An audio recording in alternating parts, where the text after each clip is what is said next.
try to glorify bullshit. Like you just try to glorify soft shit. Try to glorify niggas that ain't that. It's flawed. How they legends, they doing podcasts. They said, we make more money than you. We sit here and make more money than you.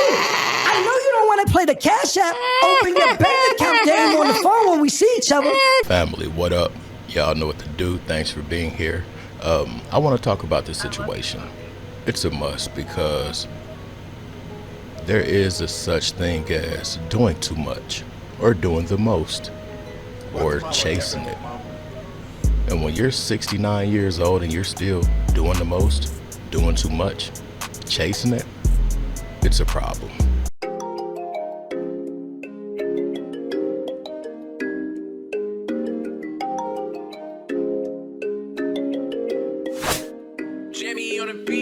Let's get got, yeah, you know I'm about to roll. Let's get please, yeah, you know I gotta pull. Let's live life, live once I'm about to turn up. Get fly, oh for sure it's about to go up. Let's get got, yeah, you know I'm about to roll. Let's get please, yeah, you know I gotta pull. Let's live life, live once I'm about to turn up. Get fly, oh for sure it's about to go up. Warm up, now and pass my. This Prince family. We gotta talk about them. They ain't sat right with me since J. Prince Jr. stepped over my brother like that. And I call him my brother because we went through things together. And we both, or well, we all did our own things, and you know what I mean? But that's my brother. We were broke together, we got money together. Now, fast forward, Cam and Mase got a podcast and they chose to do what other media outlets do, and that's critique or share their commentary about certain things. And just so happened, Shakur Stevenson was one of those things. I'm so sick of these slow talking, wanna be hard dudes trying to intimidate people. Go intimidate mainstream media the way y'all think y'all are intimidating others. And Cam and them, they're not having it. But the Sun had to speak on it too. So let's check it out. It's basically over Shakur Stevenson's, or Stevens, whatever little dude name is, his boxing match. Boy, it was boring. You was boxing like you got paid by the hour. Let's be real. Anyway, let's get to the video. I ain't about to talk y'all head off. The first part is OG slow talker himself, Mr. Corny. Shout out to Lucas J too. Now, y'all know Shakur is a boxer, 135, probably like the second guy behind Tank. A great fighter, but people give him flack for being boring. Will I say he boring? Yes, but in actuality, he's just a different type of fighter. He's not a KO artist. He's a skillful fighter, probably the most skillful fighter in that division. You feel me? But he tends to make people go to sleep when he boxes. Now, Mase went off and they had went back and forth on social media after Shakur put up a tweet, right? And then he said, F Mase, y'all niggas crazy. I don't respect none of them BA niggas, and y'all ain't gonna make me respect a surviving did it a bull. He said, and tell them niggas watch the way they talk on that podcast, cause I ain't ducking no smoke. Lord, me ready to go to war with all these soft niggas. And then somebody said, cut that ish. I never in my life heard somebody say, hey, bump that Mase. And then Shakur responded and said, me either. How they legends, they doing podcasts. They said, we make more money than you. We sit here and make more money than you. I know you don't want to play the Cash App, open your bank account game on the phone when we see each other, because we getting chicken. We make more money than you. You better come and you want a job? We might got a job for you. Hey, you don't like what we said? Box better. Let me say something real quick. These people talking is no different than Shakur talking about who he can beat, who's good or who's not good. It's no different. Why is it different now that you're the subject of conversation? If it's this bad to them, they better not critique nothing else.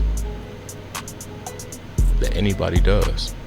Long story short, now Jay Prince responded to him, and he put up a post, and it's a post of Shakur Stevenson, and it said Shakur Stevenson and the Arnold who was fighting was the most viewed boxing main event ESPN aired in 2024. Average audience on the network was 1.1 million, peaked at 1.2 million. Those numbers don't include ESPN Plus viewership, only linear TV viewers. Now Jay Prince put up that caption and said, "Numbers don't lie, haters do. Let the haters say that he's boring and nobody wants to watch him. Sorry to tell you, it's just a select few of you haters. As you can see, there's proof that he has #1 ratings in any fight on ESPN this year and the top 3 ratings since 2022. And to all you haters who want to escalate the hate outside of the ring, I'm Shakur's manager and I can handle all his business outside the ring. In other words, Cam and Mase, I will fade all his shots and take it." He boxes like an Olympic boxer. He's a points boxer. He has no breakthrough power or nothing like that. I don't even know if he has any knockouts, honestly, but he's a points boxer. But that's why he doesn't get the main shows.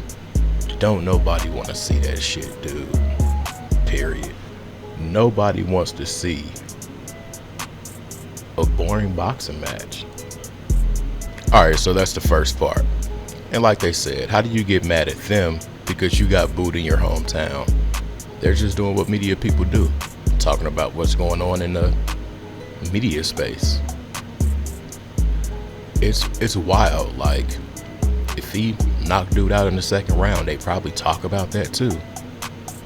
But if he did more stuff like maybe knock people out, he might get on pay-per-view. When you're dealing with older people, they're the last to know that things have changed. We not your little like the way you talking. I don't get what you mean. We're not your little like, for real. All that big homie stuff, that's for little have big homies. We're not little. So we don't even respect big homies. I know Killer doesn't. And for me, I never respect in the streets. That's why I always got the problems I got. Niggas would tell me, Mase, chill. No, chill for what? Who is this?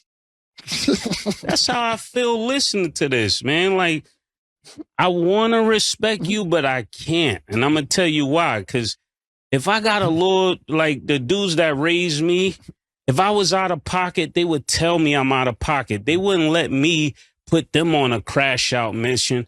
They would say, yo, Mase, listen. Around here, we don't send.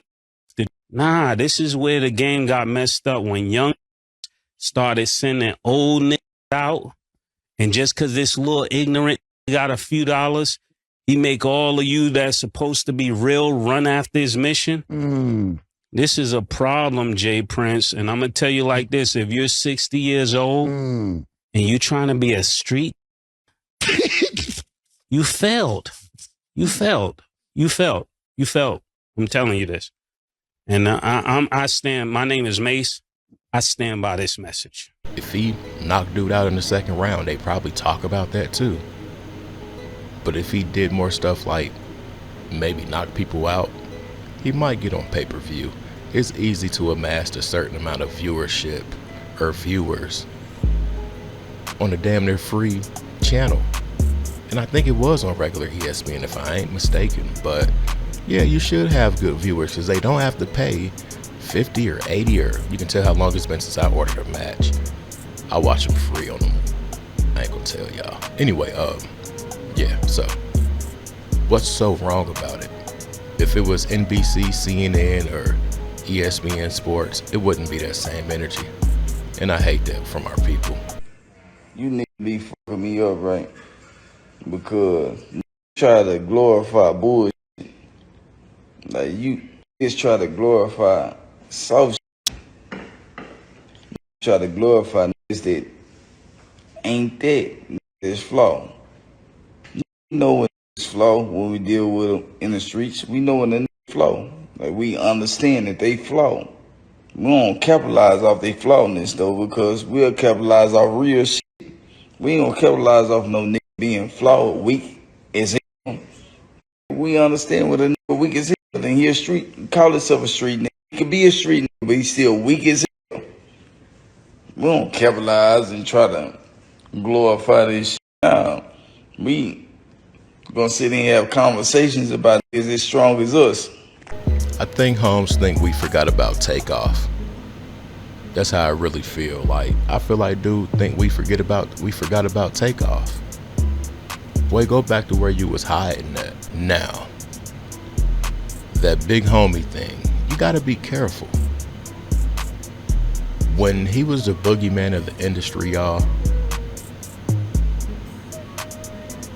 he peaked out at probably about 1998, 2000, honestly. Well, no, I think he did get somebody's jewelry back. I want to say it was a little dude, that Namir friend dude. Anyway, people would call him to mediate things, and that's just how he should have kept it. He shouldn't have been trying to be this slow talking big bad dude from Texas. That's just so scary. Just be the Jim Brown of this shit. We're not gonna have conversations about no blank that's weak as hell. They better be lucky it's conversation about their homie that's weak as hell. He need to take the gloves off and put on some pom-poms. That part. Or he can take the gloves off and pick up one of them cards and walk around the ring. Ain't nobody about to watch dude. Ain't nobody scared of mob ties. Period. I'm out.